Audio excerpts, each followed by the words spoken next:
On the first day of my life, my father left me, my mom, and my older brother Clayton in the deep sea of Japan to live with his side chick Betty.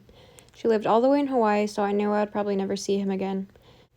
As he left, he said, "No daughter of mine will be as ugly as you," and he swam away.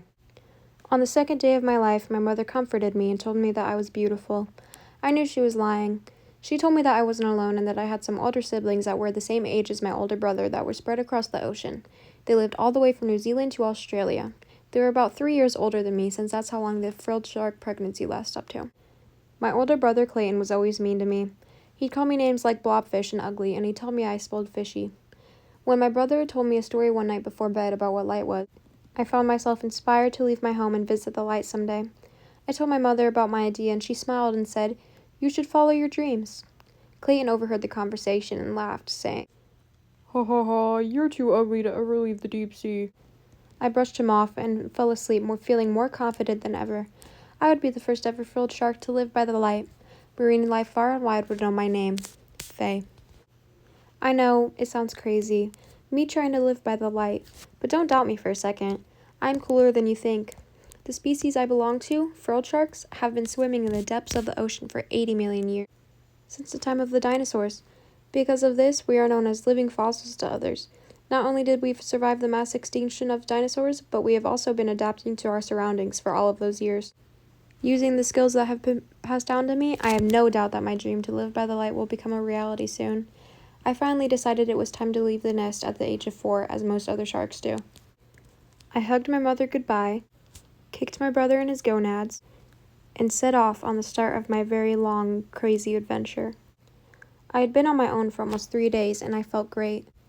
I knew that the ocean was a dangerous place, but I would rather be in the dangerous ocean than stay in the same nest as McClayton for one more day. As a frilled shark, I knew that I didn't have to worry about humans. Although I had never seen a human, I feared them because of the stories I had been told. The only reminiscence of their existence that I had seen was the garbage that they had polluted my and many other homes with. I'm careful to tell the difference between their waste and other food, but some other marine life isn't so fortunate. On the 4th day of my travels, I peered upon such wonderful, beautiful creatures hanging out in a beautiful coral reef. This was my first time seeing such wonderful creatures, so I was obviously excited to hang out with them. I headed over with a smile on my face, but before I could get out my greeting, all the creatures screamed with fear in their eyes. Confused, I said, "I'm Faye. What's wrong?" Still shivering, one of the fish that was black and yellow answered, "You're scary. Go away." My smile changed to a frown in an instant, then after a second it turned back into a smile. "What's your name?" I asked, with an interested look on my face. I saw the yellowfish become less tense, along with the other creatures hanging there. "I'm Lily, a banded leopardess." After the greetings, Lily and I talked and laughed about anything and everything. I told her about my dream, and she decided she wanted to come with me. I happily accepted her offer, and we left the coral reef behind. Lily and I had been happily traveling for a couple of hours when I heard a low growl. I stopped and looked around fearfully until I glanced at Lily. "It was my stomach," she said, as if she was embarrassed. I looked down at my stomach and realized that my fish ribs were visible through my scales. At that moment, I realized how hungry I really was. We swam towards the ocean floor in search of some prey to eat. I could have eaten Lily if I really wanted to, but I wouldn't do that to my friend. Lily found a coral reef to search for vegetative matter while I kept going on in search of my favorite meal, a squid.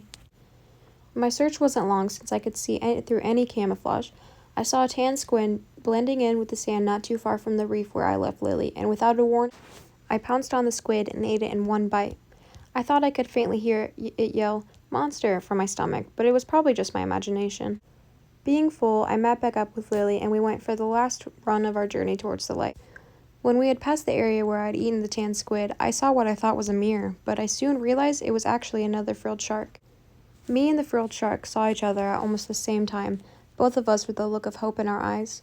It had been a while since I had seen another frilled shark, so I obviously had to introduce myself. I went over to the shark and said, "Hello, frilled shark brother, I'm Faye." He replied saying, "I'm John." Then he stopped for a moment before he abruptly said, "You're beautiful." This came as a shock to me, since everyone else had only seen me as a monster. From the moment I first spoke to John, I felt special. I introduced John and Lily to each other, then explained what we were traveling for.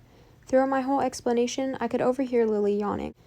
I could tell she was tired, and I was pretty exhausted myself. I asked John, "Is it okay if me and Lily stay in your home for the night?" He happily replied, "Of course," and we headed over to his house. Our travel wasn't long, and right as we got there, Lily fell asleep almost immediately. But John and I felt so attached to each other that we couldn't possibly just sleep. So we decided to mate. It lasted all but 3 seconds, and he fell asleep right after. It was great. I woke up the next morning to a loud shriek that sounded like Lily. I sat up in my bed, still half asleep next to John. I saw something coming towards us from above, but my vision was still blurry from sleeping, so I couldn't see exactly what it was. Using my fins, I rubbed my eyes and discovered that the thing coming towards us was actually ginormous, and it was filled with tons of tuna. It came towards us at what seemed like the speed of light. Lily was small enough, so she managed to escape, but John and I were so big that we knew we would cut it close. We swam and swam as fast as we could until it was just inches away from us. I saw John look back at me and say, "Sorry." Then he used me as leverage to kick off so that he could get away. I was sent backwards, and in an instant the net came down on me. I was caught. There was no way to get out. I don't remember much of what happened next, but when we got lifted back to the surface, I was finally able to see the light.